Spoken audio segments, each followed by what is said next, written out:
Hey guys, what is up? Today I am bringing you some very interesting content. Yes, after so much time, we have finally discovered what the art style of the new Dragon Ball Super Saga will be. I am talking about the return of the anime that is going to happen this year, and we are getting closer and closer. The return is set for October, and as we already know, we are going to get the Dragon Ball Super Beerus season. We will probably also get the Frieza Saga, the Black Saga, the Tournament of Power, as it has already been reported in the news we have seen lately. They should re-release these sagas with a much higher quality, a remake but more streamlined with fewer episodes, greatly improving the quality with new scenes. But now a very interesting piece of news came out because it was confirmed by multiple sources who is responsible for the visual key and the character designing, meaning the character design of the new Galactic Patrol arc that is going to launch next year. And look how fast time goes by, guys. You remember that live stream I did where this Dragon Ball Super was announced, and now we are already close to the new Dragon Ball Super, and soon we are also going to get the arc that is the direct continuation of the Tournament of Power. So let us talk a bit about what this new animation is going to look like, what the art style will be, because the news is really good, since it is simply the art style that everyone wanted for the best saga of Dragon Ball Super, according to the Japanese fans, the Moro Saga. So let us talk about that now. To start, guys, we did not know who would be behind the art style of the Galactic Patrol season of Dragon Ball Super, the first season with truly original content. After all, we are tired of always seeing the same things: Beerus Saga, Frieza Saga, and during the trailers for the Beerus Saga, the Frieza Saga, which we are going to get in this remake, it became clear that yes, they were making new scenes, but they were also reusing a lot from the previous anime, and the art style was still that squared style of Yamamuro. The big problem actually with the start of the previous Dragon Ball Super, which began in 2015 and lasted until 2018, was the rush in production. So the first episodes came out with horrible quality, to the point that a lot of people had already decided that Dragon Ball died, or ended with Z, and they would not even watch Dragon Ball from then on. When they did the remake, they did not remove that shine that was so controversial. People really did not like the characters looking oily, that exaggeratedly squared style that appeared in both the Beerus Saga and the Resurrection of F Saga, especially with those very ugly frames, both from Goku's fight against Beerus and Goku's fight against Frieza. And that squared style remained, but it was refined. If we analyze it, most Dragon Ball fans did not watch Dragon Ball Heroes, but in Dragon Ball Heroes we have that squared style, which is the famous Yamamuro style, in good quality as well. One of the fights where we have that squared style, but where another animator takes that style and elevates it to a very good level, which is Naoto Shishida, is the battle of Goku against Ratsu. This is before Ratsu went golden, the battle of Goku Super Saiyan Blue against that grey Ratsu. There are some 3D camera movements which will be appearing on screen in sensational quality, and it really is one of the highest levels of animation quality in Dragon Ball history. It looks a lot like the Dragon Ball Super Broly movie, and since it is the same animator, the samurai of animation Naoto Shishida, that makes sense. But now the direction of things seems to have changed a bit. Why will we not have Yamamuro's style in the Galactic Patrol Saga? Many people were suggesting Kubota's style, or even wondering if it would be the 3D style from the Dragon Ball superhero movie. But no, it is not the 3D style, which is good, nor Kubota's style, which would have been a good option. If you do not know very well who Kubota is, he is the one responsible for the first minutes of the Dragon Ball superhero movie, before the movie starts going 3D.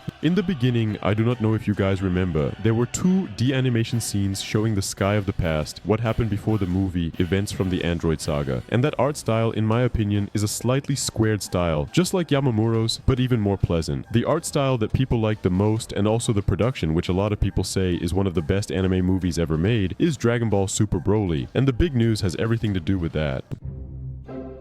It was confirmed by multiple sources that now Hiro Shintani is responsible for the visual key during the Gamatsuri event, which strongly indicates his involvement as the character designer of the new anime for the Galactic Patrol arc. For those who want to get a better look at the sources, just go to the international channel Geekdom 101. He talked about this not long ago. And why is this important? Well, Shintani was the character designer for the Dragon Ball Super Broly movie of 2018, a film widely praised for its animation quality. He had been personally chosen by Akira Toriyama during an internal process at Toei, in which several artists submitted their versions of Goku. So it is interesting to know this information, but personally, I do not think that Shintani's style is the best Dragon Ball style. I even think it comes out a little childish, but it is indeed very pleasant, and maybe that helps the anime reach younger audiences too, because I have the clear feeling that nowadays the Dragon Ball industry is a little less mature than it was in the era of the Dragon Ball Z movies, for example, when Toei released several non-canon movies, and there was more seriousness to it. So much so that the style I mentioned at the beginning of the video, which is a bit rejected, stated the squared style of Yamamuro at the time was highly praised, and Yamamuro, when animation was done on paper, had an incredible art style, and I think Yamamuro's peak in that regard was the fight of Goku against Vegeta in Dragon Ball Z, where Vegeta has that evil face. Goku is also very well drawn, the Majin Buu saga as a whole, but there in 2008, for example, in the special The Return of Goku and Friends, you could already see a different animation because of the computer, and in Dragon Ball Super especially, I do not think Yamamuro managed to adapt. The computer animation and his shading got a bit worse, and I believe that everything belongs to its own era. So that style was very good at the time, it could have been brought back again. But in my opinion, the peak of Dragon Ball animation is Dragon Ball Daima, and I say this with no regrets. Dragon Ball Daima is not the best Dragon Ball anime, and it is very likely that in the middle of the process of creating Daima, Akira Toriyama passed away. That is why it got a bit strange from the middle onward. Some loose ends were left, but Dragon Ball Daima in general is fun. But of course it is not one of the best Dragon Ball seasons. It is almost like a spin-off, but when it comes to animation quality from my point of view, it is undeniable that Daima is number one. Both the transformations of Goku into Super Saiyan 2, Super Saiyan 3, the new Super Saiyan 4, which had a controversial look, but you cannot deny that the animation was incredible. The action scenes, from my point of view, the best level of production quality, even surpassing the Broly movie. But if we consider that Dragon Ball Daima is from 2025 and the Broly movie from 2018, it is natural that we would expect an evolution. But we wanted that in Dragon Ball Super, for example. And now, not only are we going to have a very good art style like the Broly movie, but also time, because the anime is not being rushed to deliver something really good. And when this arrives in 2027, we will already be hyped for over a year of Dragon Ball Super remake releases, which I believe is going to be an epic moment and perhaps the peak of Dragon Ball popularity since the Tournament of Power. Shintani, since the Broly movie, has been absent from the main Dragon Ball productions. He did not participate in Daima and was not the lead designer of Dragon Ball Super Hero either, which ended up with a hybrid style between 2D and CGI. Actually, I did not really like the computer graphics of Dragon Ball Daima, but of course it is way less disastrous than the Broly movie, for example, where Goku and Broly fight in 3D, or even the Beerus movie, where Goku and Beerus also fight in 3D. And in my opinion, all of those scenes are exaggeratedly ugly, but the return of Shintani means replacing Tadayoshi Yamamuro, the original designer of Dragon Ball Super, acclaimed for the Majin Buu saga in Dragon Ball Z. But even though there are old fans who say that Yamamuro was the peak animator of Dragon Ball, practically everyone in the fan base had been asking for his replacement. So it is all good. If we pay attention to his art style, his style is soft, clean, and fluid, compared for example to the work of Minoru Maeda, who for those who do not remember is a classic Dragon Ball Z animator. Yamamuro's characters in Dragon Ball Z looked more fierce, more intimidating, more masculine than Maeda's. Maeda's were more rounded, and it is more that Goku, from the end of classic Dragon Ball to the beginning of Dragon Ball Z, the one who trains with King Kai, for example. We have several scenes from Minoru Maeda there, and Shintani is well compared to Minoru Maeda to show that it is not just something disruptive, but a pattern that already existed before. Let us say that Shintani captures well the youthful look of the characters. He was also responsible for the design of Broly without armor, that muscular one from the movie, a tribute to the original Broly from Shigeyasu Yamauchi, who was not in Toriyama's design sheets. But how many expectations for this arc with Shintani's animation? For the first time, we will see scenes like Goku Susanoo, Vegeta's training on planet Yardrat, his forced spirit separation, Vegeta with Ultra Ego, if they also reach the Granola arc, which is very likely. All of this under Shintani's direction, who is probably getting this as a gift for the success of the Broly movie. And we have never seen Ultra Instinct animated by Shintani, only a tease in Dragon Ball Super Broly. Who does not remember when Goku out of nowhere gets white hair right when he is about to transform there in the Broly movie? So that is also a huge expectation to see how it will look in Shintani's art style. I myself have already seen some fan animations on the internet of Goku in Ultra Instinct in Shintani's style, also some fan arts, and in general Geekdom 101 when he talked about this treated the news as extremely positive for the future of the franchise, reinforcing that regardless of one's opinion about the Moro arc itself, having Shintani back practically guarantees a much higher visual standard for the anime. In my taste, it would be interesting if Shintani worked together with Naotoshi Shida, my favorite animator, that guy who did the Goku versus Frieza fight after Frieza gets out of hell shortly before the Tournament of Power, where the two eliminate each other mutually. In my opinion, that scene in Dragon Ball is the peak of Dragon Ball Super animation, and also a style that sometimes I find exaggerated but many times I find really cool, which is Yuya Takahashi's. He makes great contributions in the Tournament of Power of Dragon Ball Super, in those episodes where out of nowhere it seems like the Dragon Ball Super style turns into the Dragon Ball Z style. It is very interesting, but I like that several animators participate in Dragon Ball precisely because of this visual change from each one's scene, and each one delivers something interesting. Some deliver a really interesting strike impact, others camera movements, others a beautiful art style, others animation fluidity, so each animator has their own art. And And we are very happy that we have finally discovered that the new art style of the new Dragon Ball Super season is going to be done by Shintani, the guy who is possibly the most approved in modern Dragon Ball art style.